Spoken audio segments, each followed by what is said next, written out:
Bonjour, cette vidéo a été conçue par Zakaria Boussefara et Christophe Sicotte. Alors, dans le cours de Log 2420, il est demandé de concevoir une maquette d'une interface web pour visualiser l'analyse de scénarios et de changements de prix et de produits pour une compagnie alpha versus ses compétiteurs qui sont affichés ici, donc bêta, gamma, delta, epsilon, etc. Afin de réaliser cette tâche, nous nous sommes inspirés de plusieurs documentations, telles que le site internet du Price Elasticity Tool Design Challenge, du document User Stories, du fichier Excel du Consumer Simulator, ainsi que la maquette HTML du TPD, du TP2, excusez. On a décidé de garder tout le site en anglais puisque la documentation était en anglais et c'était beaucoup plus simple pour nous de tout garder en anglais. Alors, donc, il fallait implémenter entre 2 et 4 tâches sur notre maquette et on a finalement décidé d'en mettre 4. On va commencer par la première qui est Input Combination.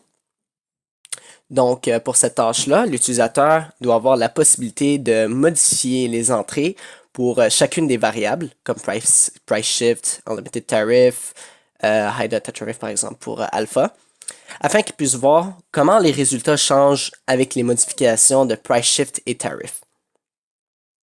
On a mis tout sur la même page pour que ce soit plus facile à voir pour l'utilisateur et aussi garder ça quand même assez intuitif pour lui. Donc, il va pouvoir tout changer. Dans le fond, l'utilisateur, lui, voulait pouvoir sélectionner des informations, comme par exemple le price shift, par exemple, à moins 40%, etc. Donc, available at 5.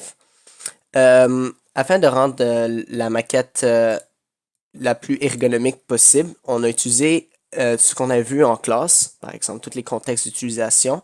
On a utilisé les lois de Gestalt, comme par exemple ici, la fermeture. Dans le fond, tous les inputs sont enfermés dans un rectangle vert afin que l'utilisateur comprenne que tout ça, c'est les inputs.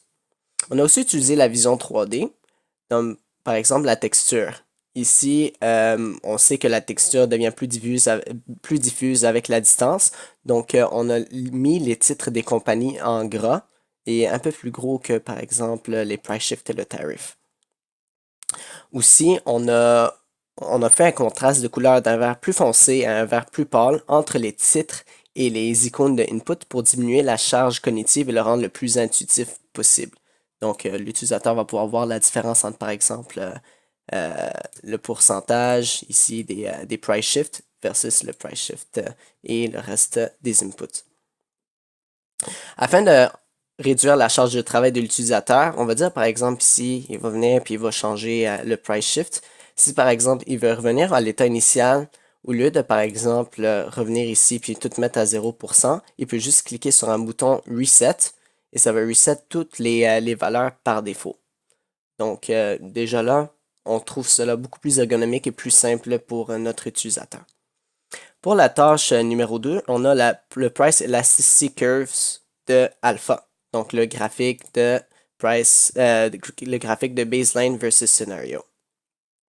Donc, pour cette tâche-là, l'utilisateur il souhaite visualiser l'élasticité globale du prix d'alpha pour qu'il puisse comprendre comment et dans quelle mesure le volume et les revenus évoluent à chaque niveau de pourcentage. Et aussi jusqu'à quel point les compétiteurs peuvent altérer la situation. Donc, finalement, à la fin, le baseline versus scenario.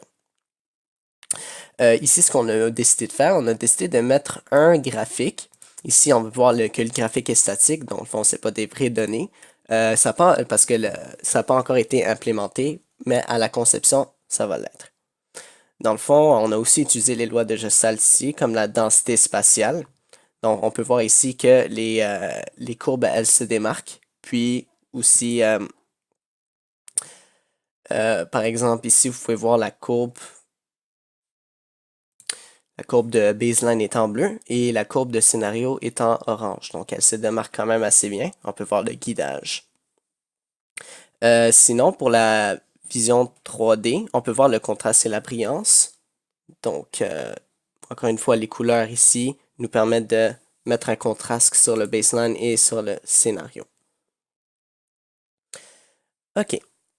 Donc, pour la troisième tâche, nous avons le ARPU, le volume, le revenue et le ACLV changes.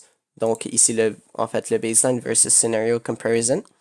Ce qu'on a décidé de faire pour l'utilisateur, vu qu'on sait que lui, il souhaite comprendre les modifications de l'ARPU, donc le revenu moyen par utilisateur, le volume, le chiffre d'affaires, le taux auquel les clients cessent de faire affaire avec une entité, donc le churn en anglais, ainsi que le ACLV, le Average Customer Lifetime Value, en réponse des changements de prix ou des tarifs, que ce soit alpha, les compétiteurs ou une combinaison des deux, pour qu'ils puissent quantifier l'impact.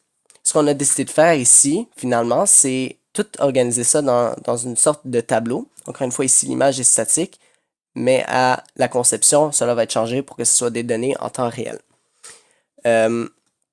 Ici, par exemple, dans le tableau, on peut voir que le volume est tout dans une même colonne, le ARPU aussi, le revenue, etc. Et qu'ici, on a les existing customers, donc toutes les informations sont là, et les new customers sont là. On a utilisé le guidage par proximité pour que l'utilisateur, quand il va lire les informations, il va voir que c'est déjà tout regroupé. Sinon, bien sûr, on a aussi pour la vision 3D la texture. Comme on peut voir ici, baseline est en gras avec ils sont soulignés. Et scénario aussi, la même chose. Donc, quatrième tâche, ça va être bien sûr les Choices tab. Donc, pour les Choices tab, l'utilisateur, lui, ce qu'il veut, il veut savoir comment les clients alpha puis les concurrents pourraient changer leur choix de fournisseur, de données, etc. si alpha ou ses compétiteurs, ou les deux bien sûr, changent leur prix. Donc ici, ce qu'on a fait, on a fait une sorte de tableau avec plusieurs couleurs. Dans le fond, pour chaque couleur, c'est une compagnie différente. Et on a par exemple alpha ici, bêta avec le pourcentage pour alpha et le pourcentage pour bêta. On a utilisé les lois de Gestalt encore une fois. Par exemple, on a la fermeture. Donc, on peut voir que chaque compagnie, elle est séparée. Donc, par exemple ici, alpha, bêta est séparé à travers une couleur qui est brune. Et chaque compagnie, c'est la même chose. Ils sont toutes séparées et c'est beaucoup plus facile à voir ici. Finalement aussi, on a aussi la symétrie pour la loi de Gestalt. Donc, par exemple, si vous voyez que les deux sont symétriques, c'est beaucoup plus facile à comprendre et ainsi réduire la charge cognitive de l'utilisateur. Pour la vision 3D, ici, on a encore une fois les noms des compagnies en gras qui aident à la lecture et aussi un petit contraste. Donc, par exemple, ici, encore une fois avec bêta, c'est en gris versus le fond brun. C'est beaucoup plus simple. On a aussi un bouton Go Back. Ce bouton Go Back réduit la charge cognitive de l'utilisateur. Par exemple, au lieu qu'il y ait ici et revenir en arrière, il peut simplement cliquer pour revenir. Fait qu'on a les deux tabs ici pour Alpha et les competitors. Les informations sont quand même assez simples. Donc, voici c'est tout pour les 4 tâches. Maintenant, en général, sur la maquette, qu'est-ce qu'on peut rajouter?